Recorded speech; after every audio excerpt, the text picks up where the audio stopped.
राजनायक अभय कुमार की रचनात्मकता नए रूप में सामने आई है। अभय कुमार ने कैनवस पर शून्य की तर्ज पर गोले बनाने शुरू किए। एक के बाद एक उन्होंने 60 गोले बना डाले।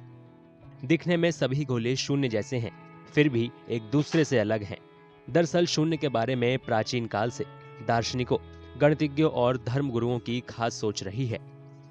अक्सर दार्शनिकों का मानना होता है कि शून्य का मतलब वजूद का नहीं होना नहीं, बल्कि शून्य में अनगिनत अस्तित्व का समाना है। शून्य में अस्तित्व और अस्तित्वहीनता दोनों एक दूसरे के पूरक होते हैं। शून्यता नाम से अभय कुमार की तस्वीरों की प्रदर्शनी शुक्रवार को राष्ट्रीय संग्रहालय में शुरू हुई है।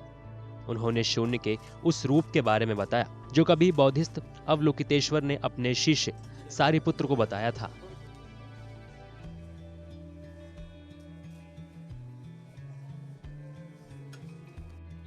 This exhibition, for example, showcases how forms change into emptiness, and emptiness again become forms. So the central message of this exhibition is impermanence, that everything in this world is impermanent, and we should not stick too much to our identities and realities, what we, the superficial realities we see around us. Therefore, it paves the path for liberation.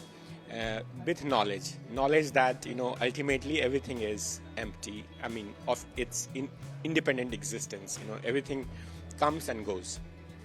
प्रदर्शनी में लगी तस्वीरें शून्यता में अस्तित्व का प्रतीक हैं। नजदीक से गोलों को देखने पर उनके भीतर उकेरी गई आकृतियां नजर आती हैं। गोलों से दूर जाने पर आकृतियां धूमल होने लगती हैं और फिर दिखनी बंद हो जाती हैं। गोलों के अंदर आकृतियां भी तरह तरह की हैं। देवी देवता, पेड़ पौधे, पशु पक्षी के अलावा अलग अलग मिजाज की आकृतियां शामिल हैं। प्रदर्शनी का उद्घाटन करने आए केंद्रीय मंत्री गजेंद्र सिंह शेखावत ने राजनायक की रचनात्मकता के इस रूप को बौद्ध धर्म से प्रेरित बताया। कैनवस पर किसी विषय को, किसी सब्जेक्ट को उकेरना बहुत शायद आसान होता होगा इन कंपेयर टू, लेकिन शून्यता को उकेरना उतनी बड़ी चुनौती है। शून्यता अवेकनिंग का दूसरा नाम है। मैं उनको ऐसे सामयिक इस विषय पर बुद्ध के दर्शन की जब विश्व को आवश्यकता है, उनके इस पुरुषार्थ के लिए उनको हृदयपूर्वक बधाई देता हूं। प्रदर्शनी 8 दिसंबर तक चलेगी।